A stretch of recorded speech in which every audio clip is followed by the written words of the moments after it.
आज हम कश्मीरियों को अपने मुल्क की बंदूक दिखा के उनको जेर नहीं कर सकते।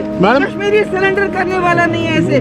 उसके साथ बातचीत करो, इज्जत से बातचीत करो और उसके मसले को हल करो। महबूबा मुफ्ती लगातार भड़काऊ बयानबाजी में लगी है और इसी के चलते पीडीपी की चीफ महबूबा मुफ्ती को अब उनके घर पर अगले आदेश तक के लिए घर में नजरबंद कर दिया गया है। दरअसल वो श्रीनगर स्थित प्रेस क्लब में आयोजित एक विरोध प्रदर्शन में हिस्सा लेने के लिए जा रही थी। फिलहाल उनके घर के बाहर सुरक्षा के कड़े बंदोबस्त कर दिए गए हैं। पिछली 9 अक्टूबर को सीआरपीएफ के नाके को तोड़कर भागते हुए मारे गए युवक परवेज अहमद के घर अनंतनाग जाने का प्रयास कर रही महबूबा मुफ्ती को पुलिस ने उसके घर में ही नजरबंद कर दिया था।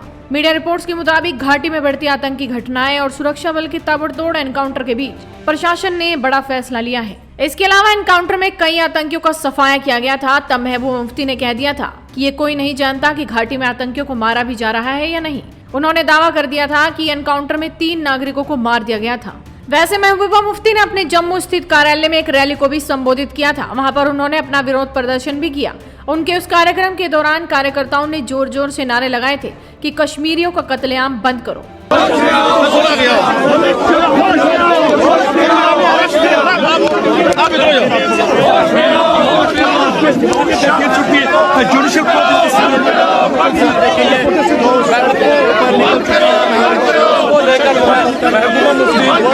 मांग रही है और ये सरकार इतनी जालिम है कि मारने के बाद उनकी डेड बॉडीज भी नहीं दे रही है।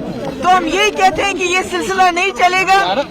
इससे कश्मीर में हालात और खराब होंगे। जम्मू कश्मीर को पहले ही इन्होंने बर्बाद कर दिया है, तबाह कर दिया है।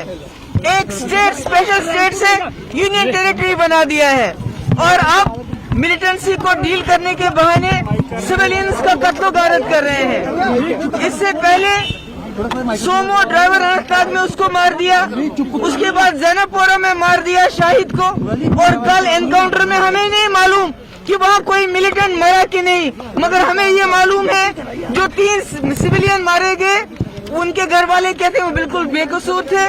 उनके छोटे छोटे बच्चे हैं, कोई मजदूर था, कोई डॉक्टर था, कोई बिजनेसमैन था, उनको मार दिया और इस वक्त उनके घर वाले उनकी लाशें मांग रहे हैं। हम इस सरकार से कहते हैं कि कितना जुल्म करोगे।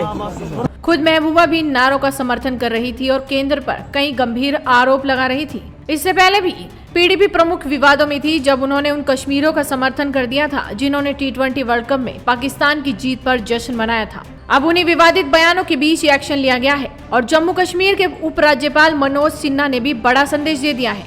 एक कार्यक्रम में मनोज सिन्हा ने कहा कि कुछ लोग घाटी में माहौल खराब करने का काम करते हैं। साथ ही उन्होंने आश्वासन दे दिया कि आने वाले 2 सालों में घाटी को आतंक मुक्त कर दिया जाएगा।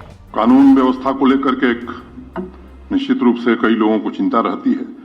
उन्होंने बताया कि जम्मू नहीं, मैं आपसे कहना चाहता हूं कि अब स्थितियां काफी बदल गई हैं।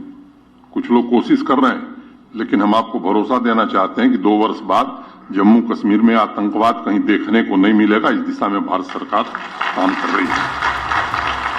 वैसे खबर है कि महबूबा पर एक्शन के बाद पार्टी शांत नहीं बैठने वाली। पीडीपी पार्टी कार्यालय पर विरोध प्रदर्शन होने जा रहा है और मुद्दा घाटी में हुई हत्याओं को ही बनाया जाएगा, लेकिन इसके बहाने अपने नेता के पक्ष में भी आवाज को बुलंद किया जाएगा।